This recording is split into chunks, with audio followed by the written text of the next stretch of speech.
আসসালামু আলাইকুম প্রিয় দর্শক শ্রোতা। অনেকে আমাকে প্রশ্ন করেন, যেহেতু আমি রাজনৈতিক বিভিন্ন ইস্যু নিয়ে লেখালেখি করি, এই বলাতে অনেকে আমাকে জিজ্ঞেস করেন যে গণভোটের পক্ষে বিপক্ষে কিছু ব্যাখ্যা করার জন্য। সময়ের সুযোগে অনেক সময় সম্ভব হয় না কথা বলার জন্য। আজকে একটু টাইম পেলাম, যার কারণে আমি এ বিষয়ে লাইভে আসলাম। আশা করি যা দেখবেন দয়া করে শেয়ার করে অন্যদের দেখার সুযোগ করে দেবেন। গণভোটে হ্যাঁ ভোট নাকি না ভোট, কোনটি দেব আমরা? জুলাই সনদে বিসমিল্লাহির রহমানির রহিম, রাষ্ট্রধর্ম ইসলাম এবং মূলনীতিতে আল্লাহর উপর পূর্ণ আস্থা ও বিশ্বাস কোথাও উল্লেখ নেই। শাপলা হাদিদের কথা নেই, মোদী বিরোধী ভারত বিরোধী আন্দোলনের শহীদদের কথাও নেই, তেমনি ইসলাম ও মুসলমানের কথাও নেই। বন্ধুরা, আমরা ঘোষণাপত্র দেখেছি, ঘোষণাপত্র প্রকাশের পর থেকেই দেশ জুড়ে চলছে গণভোটের পক্ষে বিপক্ষে ব্যাপক আলোচনা, সমালোচনা ইত্যাদি। এর মধ্যেই একটি বাহিনী, তাকে ফেসবুকে বলা হয় বট বাহিনী, আমি এ ধরনের কোনো কথা বলবো না, এই বাহিনীটি একটি লেখা চুকে পড়লো, তাদের একটি লেখা চুকে পড়লো, আমি লক্ষ্য করলাম। লেখাটি তারা সেখানে পেস্ট করে দিচ্ছে, কপি করে পেস্ট করে দিচ্ছে।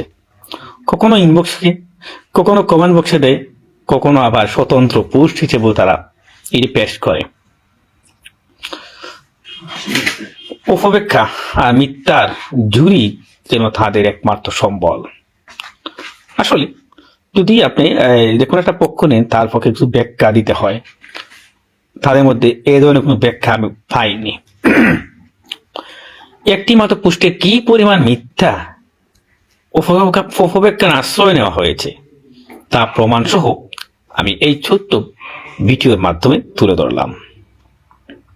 তাদের লিখিত পোস্টে তারা লিখেছে, আল্লাহর উপর আস্থা ও বিশ্বাস, সংস্কার কমিশনের প্রস্তাব ও রাজনৈতিক ঐকমত্য সংস্কার কমিশনের আলোচনার অধিকাংশ দলের সম্মতিতে ধর্মীয় সম্প্রীতি ও স্বাধীনতা যুক্ত করার প্রস্তাব আসে। বাংলাদেশ জাতীয়বাদী দল, বিএনপি, জামাত সহ একাধিক দল মূলনীতিতে আবার আল্লাহর উপর আস্থা ও বিশ্বাস পুনর্বহালের প্রস্তাব প্রদান করেছে। এ বিষয়ে সিদ্ধান্ত হয় যেন কোনো দল যদি এটি নির্বাচনী ইশতেহারে অন্তর্ভুক্ত করে এবং নির্বাচনে জয়ী হয়, তাহলে সংসদে গিয়ে বিষয়টি বাস্তবায়ন করতে পারবে। জুলাই সনদ পৃষ্ঠা নং 5 প্রস্তাব নং 7 আপনারা মিলিয়ে দেখেন আমার কথাগুলো ঠিক আছে কিনা। মিথ্যা সারেক, কোনো দল যদি এটি নির্বাচনী ইশতেহারে অন্তর্ভুক্ত করে এবং নির্বাচনে জয়ী হয়, তাহলে সংসদে গিয়ে বিষয়টি বাস্তবায়ন করতে পারবে। এই সিদ্ধান্ত শুধু আল্লাহর উপর পূর্ণ আস্থা ও বিশ্বাস পুনর্বহালের জন্য নয়, বরং মোট 84টি বিষয়ের মধ্যে মাত্র 13টি বিষয়ে 30টি দল একমত হয়েছে।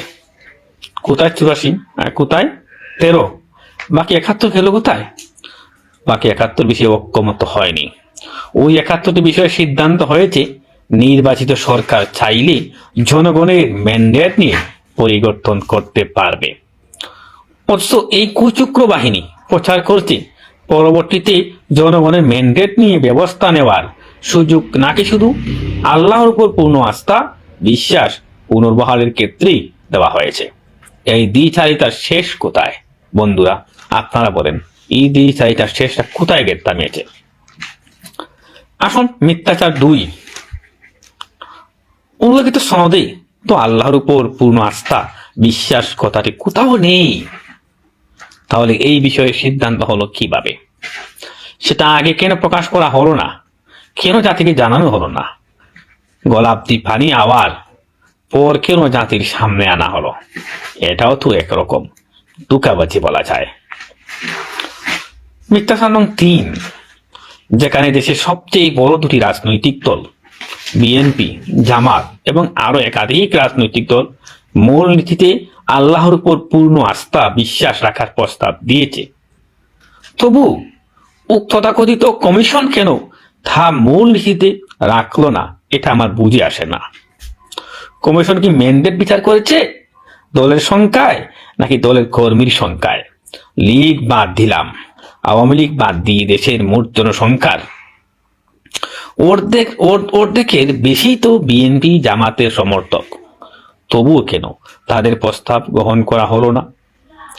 স্পষ্ট বোঝা যায় কমিশন নিজেই চায় না মূল নীতিতে কথাটি থাকুক।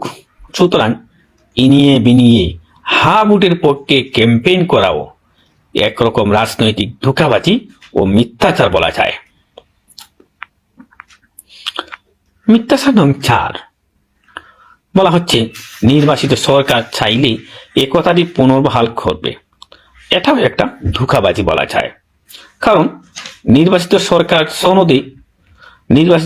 চাইলে সনদে উল্লেখিত 71টি বিষয় বাস্তবায়নের আগেই পরিবর্তন করতে পারে বা পারবে, এমনকি ওই 13টি বিষয়ে পরবর্তীতে সংশোধন করতে পারবে, যেমনটা করেছিলেন হাসিনা সরকার করেছিল। শহীদ প্রেসিডেন্ট জিয়াউর রহমান সংবিধানের মূল নীতিতে মহান আল্লাহর উপর পূর্ণ আস্থা ও বিশ্বাস রেখেছিলেন, যেটা হাসিনা সরকার 2011 সালে বাদ দিয়ে দেয়। সুতরাং পরবর্তী সরকারও চাইলে যে কোনো বিষয় সংশোধন করতে পারবে। মিথ্যাচার নং 5 তথাকথিত বাহিনীটি তারা বলছে জুলাই সনদে কেবল যেগুলো পরিবর্তন হয়েছে সেগুলি উল্লেখ করা হয়েছে, তাই বিসমিল্লাহ ও রাষ্ট্রধর্ম নিয়ে আলোচনা নেই। অথচ আমরা দেখেছি রাষ্ট্রভাষা বাংলা আগেও ছিল, এখনো আছে, তবুও সেটি সনদে উল্লেখ করা হয়েছে। তাহলে রাষ্ট্রধর্ম ইসলাম কেন উল্লেখ নেই? এটা কি এই বাহিনী উত্তর দিতে পারবে? পারবে না। মিথ্যাচার নং 6 তারা আরো লিখেছে হা ভোট জয়ী হলে মূল নীতিতে আল্লাহর উপর আস্থা বিশ্বাস পুনর্বহালের সুযোগ তৈরি হবে, আর না ভোট জয়ী হলে হাসিনার তৈরি সংবিধান বহাল থাকবে।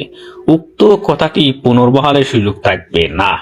এটিও একটি নির্ঝলা মিথ্যাচার বলেই আমি মনে করি, কারণ সে বলতে পারি হা ভোট জয়ী হলেও পরবর্তী সরকার ইচ্ছা করলে পুনর্বহাল করবে, না চাইলে করবে না। আবার না ভোট জয়ী হলেও পরবর্তী সরকার চাইলে সংবিধান পরিবর্তন করতে পারবে। উদাহরণস্বরূপ বলা যায়, যেমন হাসিনা সরকার পরিবর্তন করেছিল, তেমনি হাসিনার বানানো সংবিধানও পরিবর্তন করা যাবে ইনশাআল্লাহ। হাসিনার ভয় দেখিয়ে ইউনূস সরকার মূলত পশ্চিমা এজেন্ডা বাস্তবায়ন করতে চাচ্ছে, আর তথাকথিত এই বাহিনী ক্ষমতায় যাওয়ার আশায় সেই পশ্চিমাদের কাছে নাকি খত দিচ্ছে। এ কারণেই এখন তারা আর সত্য মিথ্যার পার্থক্য করতে পারছে না। প্রতিপক্ষ ঘায়েল করতে হাসিনার আমলের সেই নোংরা ট্যাগিং রাজনীতি থেকে তারা আরো পিছিয়ে নেই। আমার মনে হয় না তারা কোনো অংশে তথাকথিত ব্রিটিশ সরকার থেকে তারা কোনো অংশ পিছিয়ে আছে। তারা যদি ক্ষমতায় যাওয়ার আগেই এই সমস্ত মিথ্যাচার করে ক্ষমতায় গেলে কি করবে আপনারা একটু বিবেচনা করেন। শুধু তাই নয়, আমরা আরো অনেক ক্ষেত্রে না ভোটের পক্ষে অবস্থান নিয়েছি। তো 84টি সংস্কারের মধ্যে 48 সংস্কার হা এবং নার উপর ভিত্তি করে। আপনার কিসের ভিত্তিতে? আমার তো অনেক প্রস্তাবে আছে, আমি নাও দিতে পারি, অনেক প্রস্তাব আছে নাও দিতে পারি। আপনারা তো আমাকে হাত পাও বেঁধে ঝোলে নিক্ষেপ করার পর হা না ভোট ব্যবহার করতেছেন। আপনারা তো এমনও পারতেন যেগুলা প্রত্যেকটা আলাদা আলাদা মতামত দেওয়ার চেষ্টা করতেন। এটা তো করা যেত, কিন্তু আপনার তা করেন না কেন? আপনাদের খালের অভাব ছিল নাকি কলমের অভাব ছিল নাকি খাতার অভাব ছিল? কোনো কিছু অভাব ছিল না। এটি আপনার জেনে শুনেই আমাদেরকে এই ঝুঁকির মধ্যে পেরিয়েছেন। আমরা হা না কোনটা বেছে নিব তা আমরা নিজেও বুঝতে পারছি না। যাই হোক, আমার আলোচনা যদি ভালো লাগে থাকে আশা করি প্রত্যেকে শেয়ার করবেন, আর প্রত্যেকের কাছে আমার রিকোয়েস্ট থাকবে আপনারা না ভোট প্রদান করবেন, হা ভোট নয় না ভোট প্রদান করবেন।